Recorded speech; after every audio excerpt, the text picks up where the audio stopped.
Hello guys and welcome to today's session. Today we are going to talk about the entire flow that happens at the backend when we enroll a device to Intune.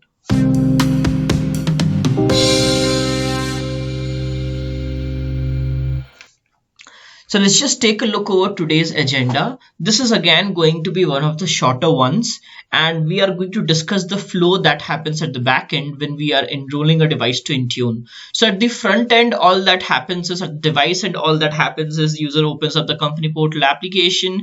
He enters his username, password. He sees a couple of prompts and the device ends up getting enrolled to Intune. However, this is a level 200 kind of a video wherein I'll walk you step by step through all that is happening at the backend, after which the device is getting enrolled to Intune, all the background flows, all the steps at the backend. Once we are done with that, we will do a analysis of a company portal log from one of the devices that I enrolled a couple of days back. And we will see that whatever we established in the flow correlates with whatever we are able to see in the logs. So this flow is going to be pretty much same for all the operating system, apart from the fact that in case of Windows, we won't be having a company portal app, so the couple of initial steps would be skipped. And in case of Mac and iOS, there will be an additional step wherein the APNS will be coming into the picture. Other than that, this flow is going to be same for any operating system. Alright, so now that being said, let's just take a quick look over how exactly the flow is. So I prepared the steps, and these are the 18 steps that happens while we enroll a device to Intune. Okay, so let's just break it down one step at a time, and I'm going to explain in detail what is happening in each step. Okay, so what is the very first thing that is going to happen during the enrollment? Obviously, the very first thing that is going to happen is, in case of Android and iOS device, the end user needs to download the company portal application. Once the application is downloaded, the first thing that user does is he launches the application. Okay, pretty basic, but the first thing that happens is launch of the company portal application. Once the user launches the company portal application, the company portal application is going to start the logging. The company portal application is going to log what is the operating system wherein the company portal application is being run, and what is the model of the device wherein the company portal application is being run, the make and model of the device, and the timestamp. So the company portal log, whenever we launch the company portal application, the company portal, for the very first time, the company portal application makes a note of these three things. Now, once that is done, the company portal application will ensure that you have access to the internet. And if it's an iOS device, it will connect with the APNS, that is Apple Push Notification Service. And if it is a Android device, it will connect to the Google Cloud Messaging Service, and it will check the integrity of the company portal application that has been installed on the device. So let me just call it IN.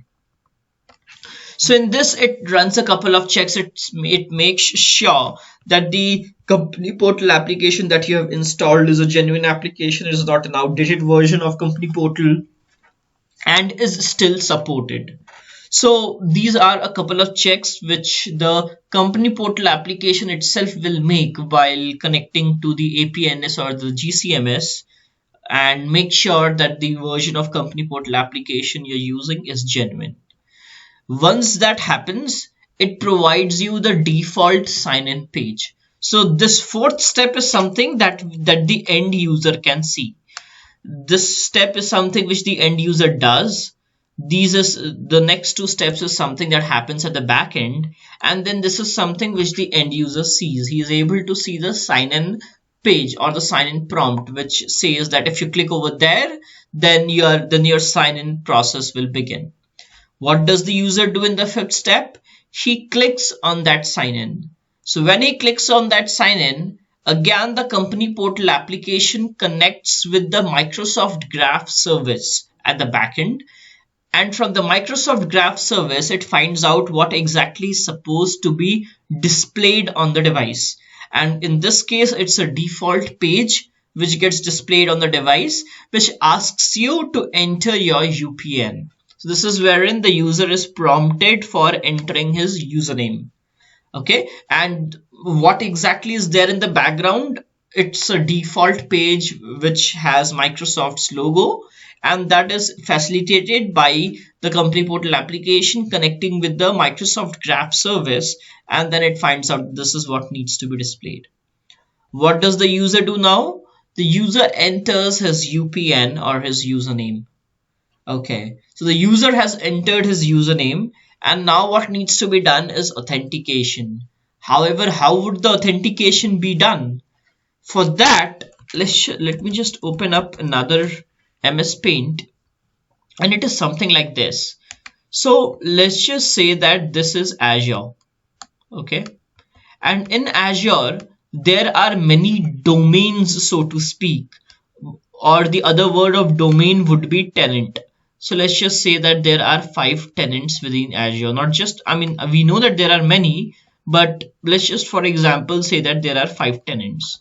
So if a request is coming to Azure and a user is entering his username and a request is coming to Azure wherein it needs to be authenticated, then Azure itself cannot do the authentication because Azure does not know what is the username and what is the password. So the request actually needs to go to the correct tenant. So let's just say that this is the tenant wherein the user belongs.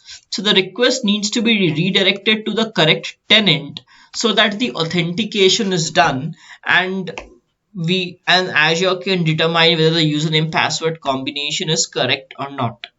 Because if the request goes to different tenant, or in other words a different domain within Azure, the authentication cannot be done because the correct username and password is there in this tenant and not in the other tenants. Therefore, this process of redirecting a request to the correct tenant is referred to as home realm discovery. So home realm discovery again is what? Home realm discovery is a process wherein Azure finds out what is the home tenant for the user. What is the tenant which can actually do the authentication for the user? Okay, so the request goes to the home tenant, and in the home tenant at this point of time, if we have set up something like a company portal branding page, then that information is fetched from there and is displayed to the end user, and the end user is now prompted for password. So what has happened until now? The user has clicked on the sign in page. Once the user clicks on the sign in page, he is prompted for the username. Once he enters the username, he is prompted for the password here. However, at the back end, he can see the company portal branding page if he has configured that in his tenant. And how does Azure find out what is the company portal branding page? It finds that out by undergoing a process called home realm discovery, by which Azure is finding out what is the home tenant for this user who can actually authenticate the user.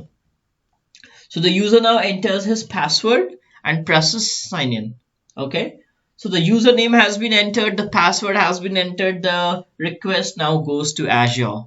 Now Azure's, and in turn it goes to the tenant wherein the user was created by, as it has already been established under the home realm discovery. Okay, now Azure and the home tenant is actually going to see what is the authentication mechanism that has been set for the user. It is not necessary that the authentication would be done by Azure, because we can also set up something like an ADFS, and we want to facilitate that each time user enters his username and password, the authentication should be done by the on-prem domain controller and not by the Azure tenant. So that is a determination which is made at this point of time. If Azure identifies that there is no ADFS setup, then there is a service which runs in Azure called Azure STS, or Secure Token Service, which takes care of authenticating the user. So it checks and makes sure that the username and password which has been entered by the end user in his company portal application in the device was correct. If it was not correct, it's going to give you a prompt saying incorrect username and password. If it is correct, then it would move on to the next step, that is step number 10. Or if Azure identifies that the authentication mechanism that has been set on the device is redirecting to ADFS, then Azure would redirect the traffic to ADFS. ADFS will redirect it to the domain controller. The domain controller will do the authentication, and the domain controller would give the request back to ADFS, and the ADFS would give the request back to the Azure AD and say that the username password was correct or incorrect. Okay, so in this case, the authentication is done by the on-prem domain controller, and in this case, the protocol that is used as well as the token that is issued both have the same name called SAML. So SAML is the protocol that was used while the traffic was redirected from ADFS to DC, and SAML is a token which is given by the ADFS to the Azure AD. So at this point of time, may that be Azure AD or may that be ADFS, the authentication is done at this point of time at step 9, and let's just assume that the authentication was correct. So if the authentication was correct at the end user's device, you won't see much. You would only see that you were prompted for username, password. You did that, you clicked on sign in, and then you will see that something is happening at the backend. What is that something that happens at the backend now? Now Azure issues token to the device. So this is equivalent to the on-prem way of authentication, wherein once a user was authenticated, Kerberos token was issued by the KDC or the Key Distribution Center. Similarly, Azure will issue tokens to the device. So irrespective of whether the authentication mechanism was set to Azure or whether it was set to ADFS, in both the cases, it's the AAD which is going to be the AAD which is going to issue the tokens. And what are the tokens that are issued by Azure AD? Azure AD issues something like an access token, refresh token, primary refresh token, family refresh token, and MRRT. So we are not going to get into the very details of what these tokens are and what is the usage of each of these tokens. But let's just for now know that these are used for authentication purposes. Okay. All right, so Azure has issued the token. What will happen now? This token would be sent to the device, and the device would save the token in its keychain. Okay, so you can treat these tokens as kind of a certificate, and just like when a certificate is issued to a device, that the device installs and stores the certificate, similarly these tokens will be stored in the device's keychain. Okay, so the token is now saved in device's keychain. What happens now is a process called workplace join. And again, workplace join is nothing but just a fancy term for Azure AD registration, which we already know what it is. So Azure AD registration is a process wherein a device gets the device gets registered to Azure. This happens for all the operating system, may that be Windows, Android, iOS, Mac. And an entry of the device gets created in the Azure, and the device gets tagged with an Azure AD device ID. So workplace join happens now, and it is a process wherein the device gets registered to Azure and gets an Azure AD device ID. Okay. Once the Azure AD device ID is generated and once the device gets registered to Azure, an entry of the device is created in the portal. So if you go to portal.azure.com, and if you go to Microsoft Intune, and then if you go to Azure AD devices, that is wherein you will be able to see an entry of the device. The device is not enrolled yet. The device is not managed yet. All that has happened is that device has got Azure AD registered and an entry of the device has been created over here. This is for the reason that when we are enrolling a device, first we see a Azure AD record of the device, an Azure AD registered record, and after some time the device gets enrolled to Intune and we see that record. Okay, so until step 12, until step 13, the device is Azure AD registered, and now the enrollment phase is going to start. So until here, it was all part of Azure AD. So until this step, it is Azure AD that comes into the picture, and if you're running into any roadblocks, you'll have to investigate from Azure AD point of view. Now let's just say that the Azure AD registration was successful. Now what will happen? Now Azure will send the discovery URL to the device. What is the discovery URL? If you remember in the portal, when we go to Azure AD, and then on the left hand side we have an option called Mobility MDM and MAM. When we click on that and when we click on Microsoft Intune, where we set the scope, there is something called a discovery URL which ends with .svc. So you can think of this discovery URL as the gateway for the device to contact the Intune service. So this SVC URL is what the end device will be contacting initially in order to reach out to the Intune service. So Azure makes a note of the MDM scope that has been set for the user, and it sees if the MDM scope has been set correctly for the user. That is, if the user who is trying to enroll the device is a part of the MDM scope, then the SVC URL is fetched, the discovery URL ending with .svc is fetched from the portal and is delivered to the device. Now the device has the .svc URL. So the device knows where the Intune service is and how to contact it. So what the device does now, there is a component in the device called PKCS generator that is present in, it is irrespective of the mobile device that you're using, this component is there irrespective of the operating system that you're using. And this component in the device, this PKCS component in the device, has one responsibility, and that responsibility is creating a certificate. So this PKCS generator will create a certificate in the device. Okay, and as always, this certificate has two attributes. What are the attributes that the certificate has? Well, obviously each certificate has a public key and a private key. So it is going to have a public key and a private key. Excuse my handwriting, guys. Okay, so a certificate was generated by the PKCS generator, which is a component in the device, and that certificate had two components, public key and private key. And now this certificate which has been generated will be sent to the Intune service, and the device knows where the Intune service is because the device just now got the enrollment URL ending with .svc.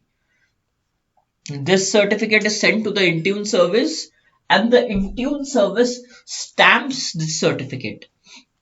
When I say stamps this certificate, what happens is, it's in a way establishing a trust with the device and saying that, okay, I am making a note of this device in my portal. So Intune service in a way is signing off the certificate and saying that, okay, I've made a note of it. And the certificate is sent back to the device. However, before Intune service signs the certificate, it runs a couple of checks as well. It makes sure that the user has a license assigned to him. If the license is not assigned, EMS E3 or E5 or Intune A Direct, then the enrollment fails at this point of time. And it also makes sure that there are no enrollment restrictions that are there for user. So let's just say that you're trying to enroll an iOS device and the enrollment restriction is set in a way that it blocks the iOS enrollment. Then Intune service at this point of time is going to give a message, whatever the message is going to be. Or if the license is not there, it's going to give you an appropriate message. Let's just assume that the license was there was no enrollment restriction, and the Intune service stamped that certificate and sent that certificate back to the device. Now, the public key of that certificate becomes the Intune device ID. The Intune device ID, which we see in the device, is the public key of the certificate, which was generated by the PKCS generator. What this actually means is that the Intune device ID is something which is generated by the device and not by the Intune service. So this is a common misconception that we might have. I mean, usually we are under an impression that okay, Intune device ID is maybe a generic device ID or something which Intune service is using some algorithm and is generating and is assigning to the user, and every time we are enrolling a device, a new device ID is generated. However, that is not the case. Intune device ID in a way is something which is generated by the device itself. And how did that happen? The PKCS generator made a certificate, and the public key of that certificate was the Intune device ID. Okay, so the same thing happens with the Azure AD device ID as well. So a similar process would have happened over here as well. But as far as Intune enrollment is concerned, the PKCS generator made a certificate. Certificate was sent to Intune service. Intune service stamped it and made a note of the public key of the certificate, and that was used as the device ID of the device. So the cert is now sent back to Intune. Intune device ID is created. You can see this Intune device ID in the Intune portal against the device's entry. So at this point of time, you will be able to see an entry of the device in Intune portal, as well as you can see this Intune device ID in the company portal logs as well. Now Intune generates a certificate called SC online issuing, or SC online issuing, something like that. And that certificate is sent to the device. Now this certificate is used for encrypting all the future communication between the Intune service and the device. So all the future communication which is going to happen between the device and the Intune service now. Let's just say that Intune is pushing any policy, pushing any application, pushing any notification. All that or the device is running a sync. So the device is talking back to the Intune service. All that communication that is going to happen between the Intune service and the device henceforth is going to be encrypted using the SC online issuing certificate. So the name of the certificate is SC online issuing. I believe the name very soon is going to change to Microsoft Intune MDM cert or something like that. But as of this moment, it is SC online issuing certificate. Okay, I believe it's valid for a year or so. So the certificate is sent to the device is already enrolled, and the first thing that would happen is the device's compliance will be checked. So it's going to check whether the device is compliant or not. Till the compliance is checked, you're going to see that the compliance state of the device in the Intune portal as not evaluated. So the portal does not know whether the device is compliant or not. So it's not going to mark it either, and it's going to see that the device's compliance is not evaluated. So this is the entire flow that happens while we enroll a device, may that be iOS, Windows, or Mac, or Android. Obviously, in case of Windows, the company portal application is not there. And obviously, in case of iOS and Mac, there is an additional step wherein a request is made to the APNS as well. And that check is also made whether the APNS is there in place or not. But other than that, everything is going to remain the same, irrespective of the kind of enrollment or the kind of OS that we have in picture. So let's just walk through that again.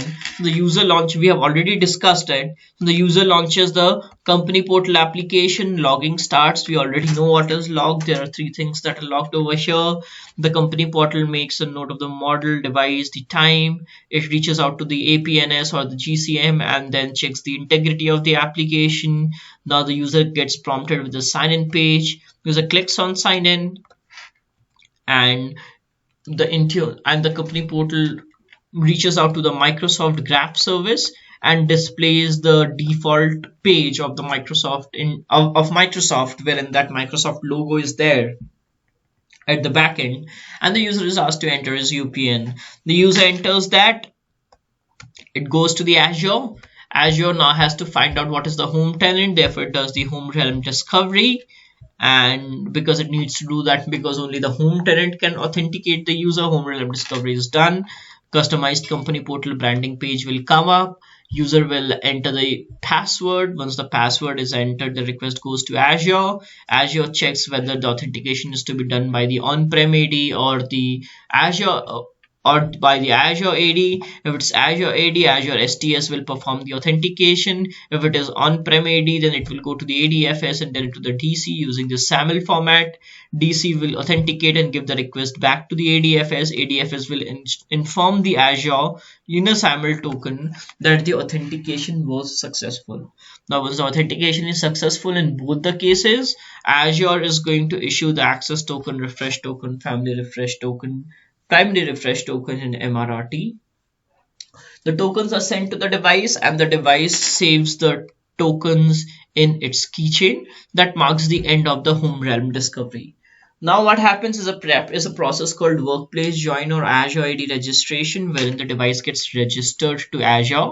So how the Azure AD registration is done, I mean, it follows the same concept of the PKCS generator and issues and creates the Azure AD device ID. So you must be aware that the Azure AD device ID and the Intune device ID both are different. Okay. So once the workplace join is done, the device gets registered to Azure. Once the device is registered to Azure, now the enrollment will begin, and Azure will send the enrollment URL, enrollment discovery URL to the device.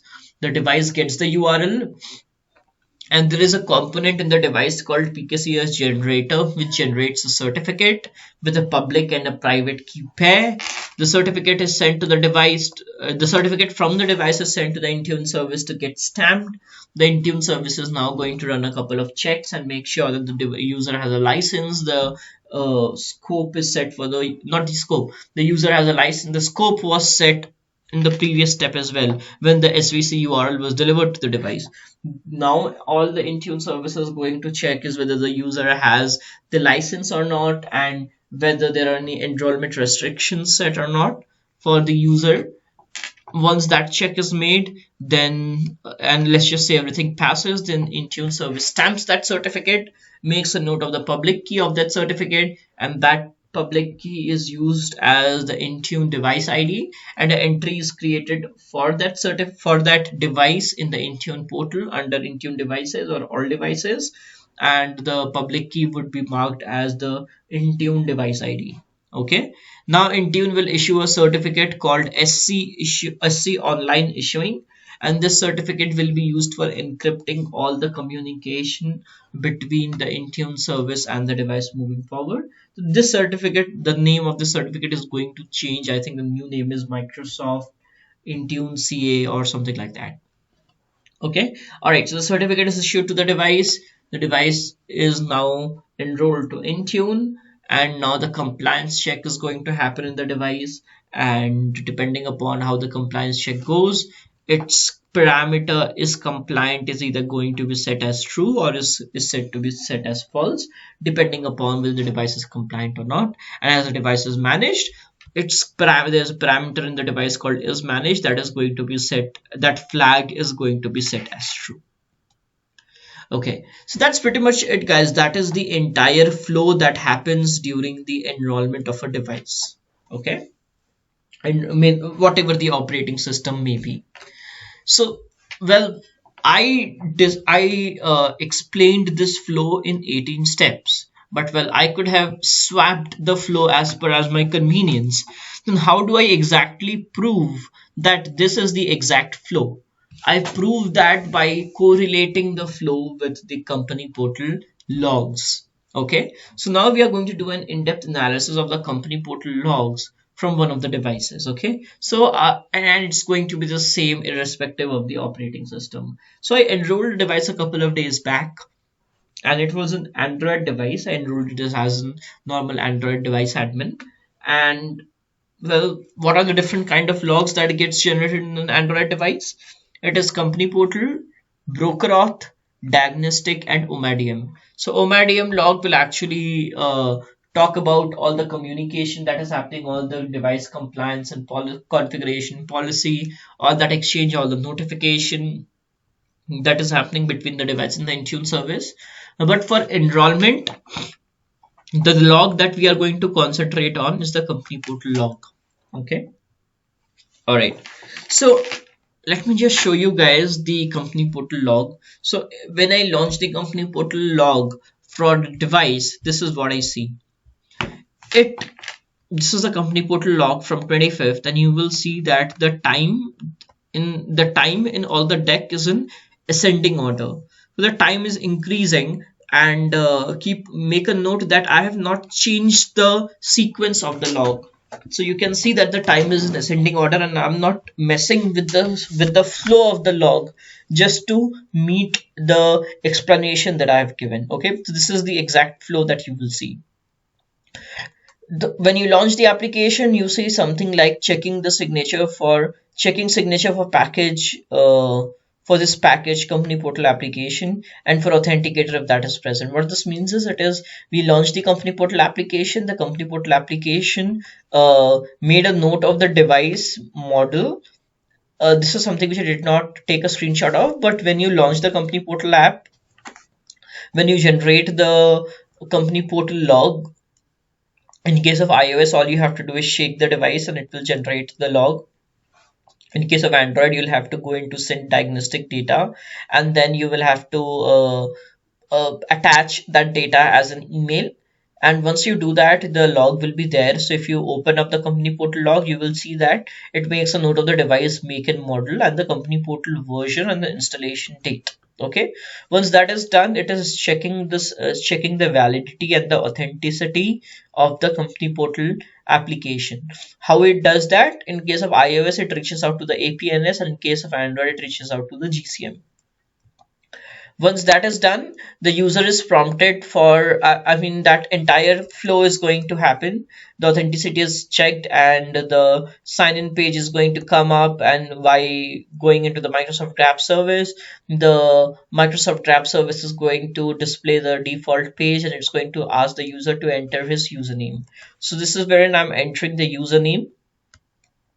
So tom@nuggetlabs or on microsoft.com was the username that was used to enroll the device. So I've entered the username. What happens now? The request is something like a home realm discovery will happen, and the user will be prompted to enter his password. Company portal branding will be there, and the user enters his password. Okay, once the user enters his username and password, the authentication will happen. If you have set something like an MFA, then it also comes into the picture at this point of time.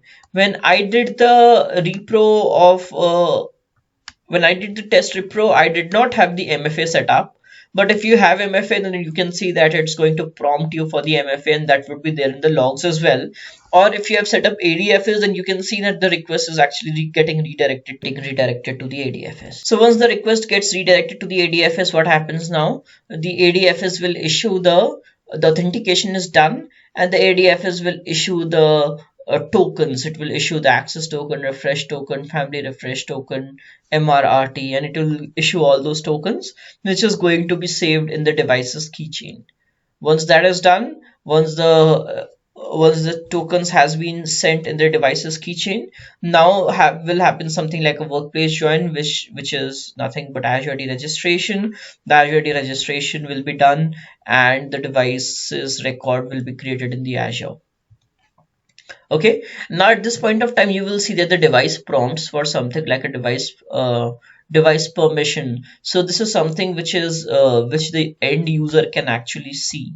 You can see that the device is asking you for a permission, and you'll have to click on OK, or you'll have to click on agree. Okay, once that is done, then the workplace join happens. Over here you can see that the workplace join was changed from not calculated, and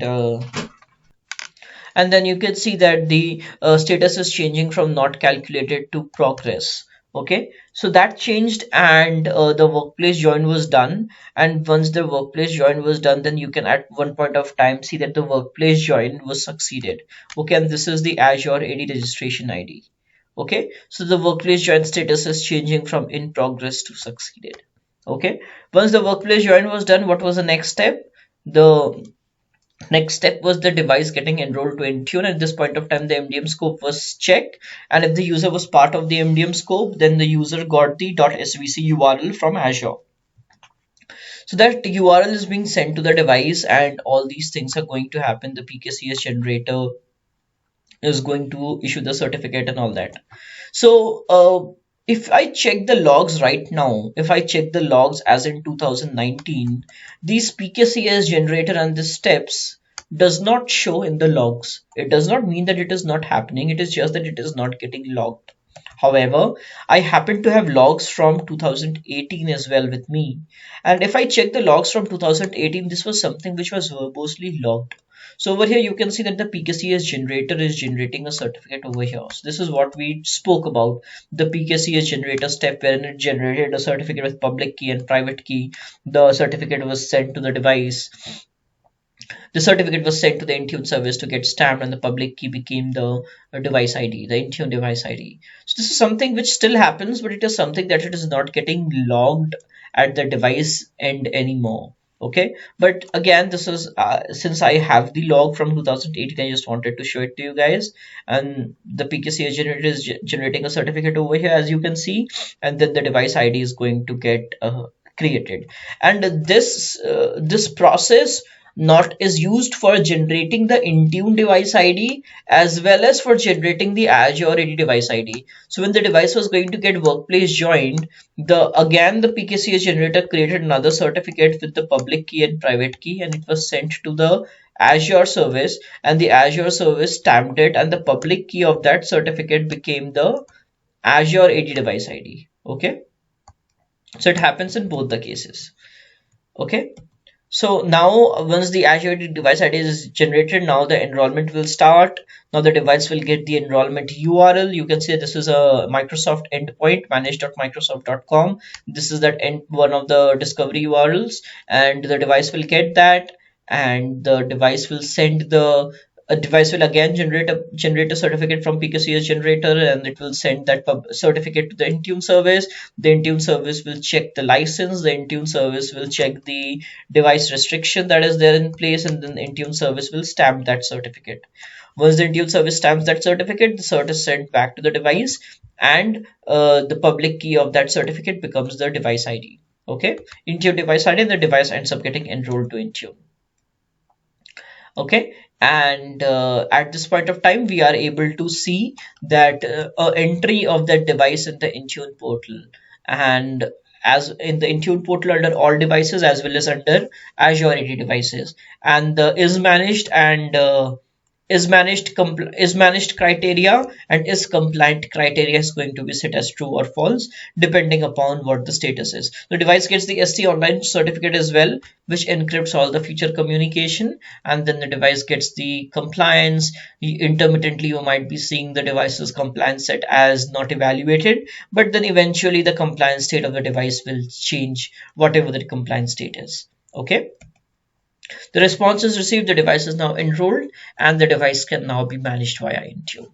So this is actually the entire flow that happens. I mean, whatever I said during the flow over here is something which correlates with what we are seeing at the logs. And this is the entire flow that happens during the enrollment of a device to Intune, irrespective of the operating system that is there in place.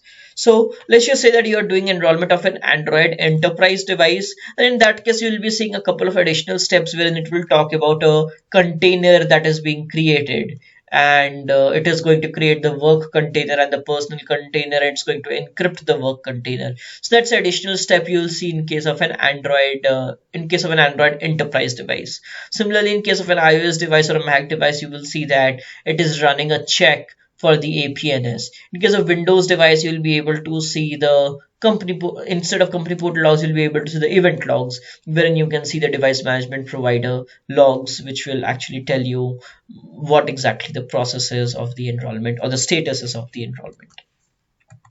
So that's pretty much it, guys. I mean, in this nugget, I just wanted to let you guys know what is the background process, or what is the what exactly is happening at the back end, because at the front end we are only able to see that you are prompted for username, password, some checks are happening, and the device either gets enrolled to Intune or does not get enrolled to Intune. However, if you're running into some issues, and you can probably locally generate the company portal logs from the device, take a look over that and then see where exactly things are failing. If it's failing at the workplace join state, then it's an issue with the Azure. If the workplace join is done, if it's failing during enrollment, we can actually see what exactly is not falling in place. Is it the token that is not getting issued? Is it the device restriction or whatnot? Okay.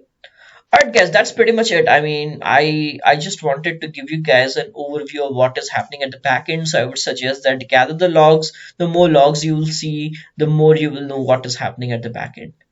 So that's pretty much it, guys. I hope that this has been informative for you. I would like to thank you for viewing. This is your friend Saurabh Sarkar signing off.